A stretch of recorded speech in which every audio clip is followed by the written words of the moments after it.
Hello everyone, welcome back to my mini blog. সকাল সকাল ঘুম থেকে উঠেই তো মুখে একগাল হাসি।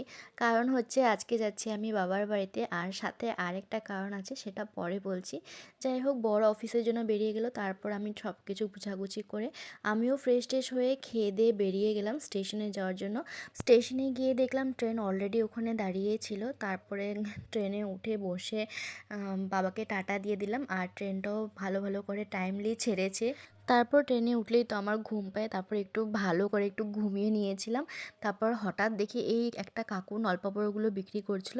নলপাপড়গুলো খেতে খেতে আর বাইরের সিনারি দেখতে দেখতে আমি গোসাইগাঁওতে পৌঁছেও গেলাম। বাবা অলরেডি ওয়েট করছিল স্টেশনে আমার ট্রেনের জন্য, কারণ ট্রেনটা একটু লেট করেছে।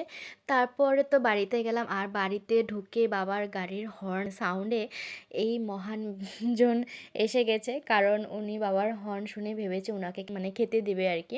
তারপরে মা কটা বিস্কুট দিল। তো যাই হোক, আমিও রুমে ঢুকে পড়লাম, ব্যাগট্যাগ ওপরে রেখে নিচে নেমে মাকে এই পপকর্নটা দিলাম। মাকে বললাম এই পপকর্নটা তোমার জন্য।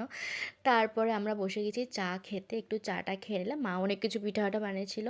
তারপর আমি আর বাবা চা খেয়ে বেরিয়ে গেছিলাম বাজারে যাওয়ার জন্য, কারণ টুকটাক কিছু কিনা ছিল। আর এই যে বাবা আর আমার বর, এদের দুজনের সাথে আমি কোনো দিনও হেঁটে শান্তি পাই না, কারণ বাবা এত স্পিডে হাঁটে সবসময় আমার আগে, আর আমার বড় সেম এত লম্বা লম্বা পা।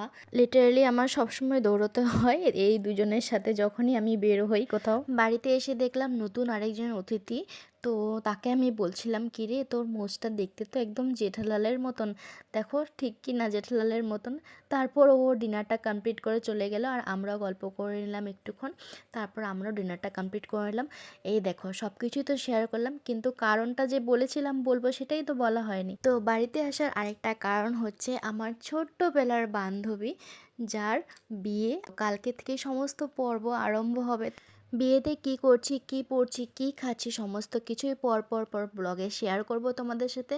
তো এখন আমি ঝটপট করে শুয়ে পড়ি, কারণ প্রচণ্ড ঘুম এসেছে আর সকাল সকাল উঠতে হবে। ঘুম না হলে মুখে গ্লো আসবে না, আর মুখে গ্লো না আসলে বান্ধবীর বিয়েতে কেমন হয় বলো।